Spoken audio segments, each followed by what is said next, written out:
যে স্কেলিং ট্রিটমেন্টের মাধ্যমে এই পাথরগুলো রিমুভ করা হয়।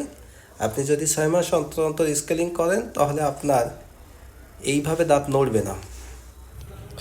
মূলত ভিডিওতে যে ব্যক্তিকে দেখতে পাচ্ছেন তার মুখের ভিতরে প্রচুর পরিমাণে স্টোন আছে এবং প্রচুর পরিমাণে স্পট আছে এবং ক্যালকুলাস আছে, জিঞ্জিভাইটিস নামক রোগ আছে, পেরিওডেন্টাল ডিজিজ আছে এবং দাঁতগুলো মুভ করতেছে, আপনারা দেখতে পাচ্ছেন।